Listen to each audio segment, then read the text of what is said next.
Howdy ho! We are here for our weekly alchemy message where we are taking a look at our approach to this week's spiritual lessons and homework.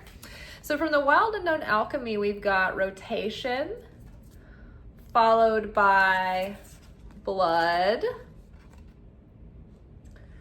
followed by the blue temple. Underneath rotation, we have the feminine King of Cups. We have the Empress under blood. She's having her blood. Game of Thrones. And underneath the blue temple, we have Seven of Wands. He's my cartoon crush, in case you guys don't know. I always say that. And underneath it all, lurking, as always, the little devil card. Here we go. Just me, just waiting to ruin everything. The adversary, the opponent. All right, so I'm going to let you guys listen to the audio really fast, and then we'll come back and we'll unpack the cards. The first thing I thought of when I looked at this spread was Sasha Fierce. Sasha Fierce is the alter ego Beyonce created for herself in order to get over her shyness and become the force of nature we see performing on stage. We are entering into a new era. It requires that we break out of our shell and take some risks in new ways and in new directions. There are new expressions of self that are ready to be realized. New ideas bringing fresh hopes, inspiration, and optimism. The siren of curiosity just might be leading us into a grand and purposeful adventure that could expand and enrich our lives in many ways. This is a highly auspicious time to plant seeds as the full moon is this week and the nodes are shifting into Leo and Aquarius.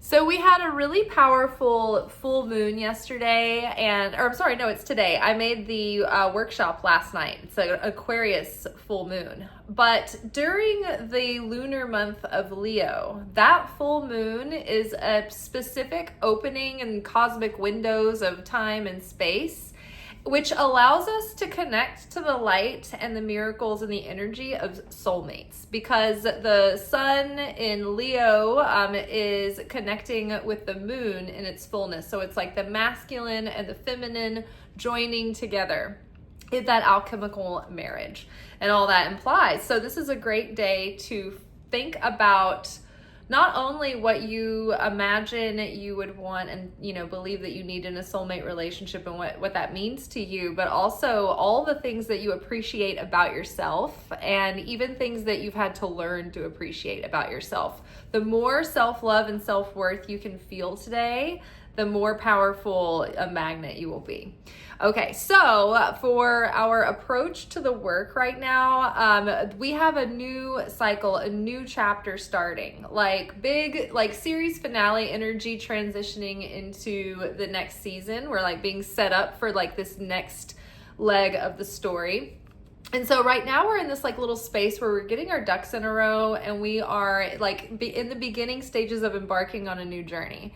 And I think that the warning here is that the key is to understand that there's something very cyclical and almost monotonous and pattern oriented about this next chapter. For instance, for example, and before I get into the example, and in order to meet that requirement in the best, most fulfilling way, I think it's going to take emotional sobriety. Patience for building a process, but also knowing that it's a process that's going to continue to endure. And so you have to have the ability to show up, whether or not you're in the mood. You have to have that sort of steadfastness and determination that even if you don't see results, you know that the work you're doing is valuable, right? And you're not acting according to the results necessarily, but you're following your guidance and you're showing up no matter what. It's In the War of Art, I think it's the name of the book by I think his name is Stephen Prescott or Stephen Pressfield or something along those lines. He talks about inevitable resistance for the creator or for the artist, and how the amateur, maybe it was going pro. Either way, this is a concept in both of those books. He's the same writer for both. An amateur shows up when they feel like it, when they're in the mood, but a professional sits down every day, like for instance, a writer, and even if they just stare at a blank page, they sit there for that hour or 3 hours that they have blocked off in their daily discipline, regardless of whether or not they feel like it, rain, moon, sun, snow, wind, shine, whatever, they're there, right? Mercury retrograde or not. So that's, I think that we have to embrace sort of this ongoing requirement in this new leg of the journey, in this new process that we're entering into. Whether you're like starting a business or entering into a new form of study, or you're like, say, about to get married, these are long-term projects that eventually the excitement wears off, and then the honeymoon phase is over, and it's about commitment and persistence and endurance and finding appreciation within every moment, even mundane. But the reward for this is that, like Zen Buddhists teach us through their monotonous tasks that the humble monotonous tasks that they do, like the raking of the sand gardens and the things that they do so mindfully. It's about mindfulness, but also the mindfulness gets us anchored and present in the moment, where we get into a flow state that unlocks like our greater, higher potential and like our kind of like superhuman powers, right? So there's a benefit, and when you get in that flow state, you're in peace and you're really productive, and it's like hours go by and you don't realize it, and then also like minutes go by and you've done like hours worth of work. It's like crazy when you get in this flow state. You know how it is, and when you're in that state, you're so attractive and magnetic as well. So, but it does require appreciation, and nothing good comes without effort. So I think that we have to embrace the effort that we're putting in and enjoy the process for the process sake. Like the artisan, like the crafts person, like the tradesperson that has, or the master who has to, refine their skills over time through consistent effort and long-term commitment.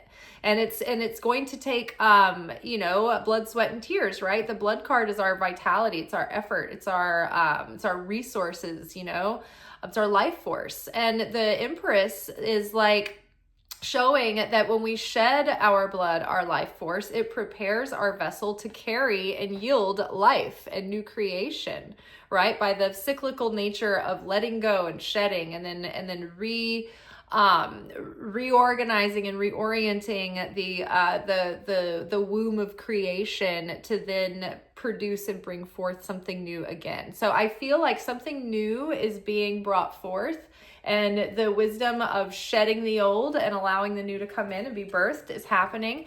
But be careful not to let the opponent come in and, play tricks to take the wind out of your sails or create a sense of skittishness or self-doubt, because this adversary here is always waiting to keep us from moving into our next level, to keep us from expanding into our potential. Right? And so the blue temple here has to do with our like mental landscape and our consciousness, but also it's like it implies a space of inner peace within and mind over matter, where we have been able to cultivate our mind and our consciousness to be able to give us safe haven and inner peace and inner quiet and stillness, so that we can listen, so that we can receive guidance and spiritual support to overcome the challenges. Seven of Wands is about persevering and being resourced and capable of taking on the challenges coming your way. And that applies to our sense of industry and how we go after what we want to create and achieve, but also how we go after overcoming our own spiritual challenges and our breaking through our patterns and breaking through what has held us back and kept us caged and small and limited and bound. right? So there's a lot of potential here in this next chapter, and I think that we're really going to awaken that potential and reveal that potential by embracing routine and finding beauty and awe and wonder and appreciation in those little things every day, so that we can appreciate even the mundaneness. You know, I've had different jobs and careers throughout my life that move at such a fast pace that I love boring, still, quiet stretches of time, you know, especially when it's like days on end. Are you kidding? Oh my gosh, you can finally, like, you know, let your guard down and get cozy and be at peace and listen and read and focus and all of that. So there is, you know, you can settle in to what's happening, what's coming. And the cyclical nature of it, we can embrace, and we can find like comfort in that routine, but also it gives us like, I think I'm strengthened by routine. My nature is to want to be spontaneous and not be locked down and be able to like change my mind and change my plans. But honestly, I thrive in a routine when I have discipline. It helps me bloom and blossom, and it even provides even more space for all those things that I like to do that make me feel like I'm free and whimsical and spontaneous, right? So I think it's just about embracing that, and also going back over, you know, when these lessons come back around, it's not, if the less personal we take them, the more we can grow from them, and the more that we can see their relevance quicker and get more out of those learning experiences. And then the process becomes something we can move through with way more ease and grace. All right, I think that's all for today. Y'all have a nice, juicy hour-long video in the lunar workshop, so enjoy that. And yeah, I will be back tomorrow for our weekly romance oracle reading. Woo! All right. Hopefully, you know, you will do a lot of good work today, focusing and praying and meditating on soulmates. We'll see how, see if we made an impact tomorrow and tomorrow's message. All right, y'all. Peace.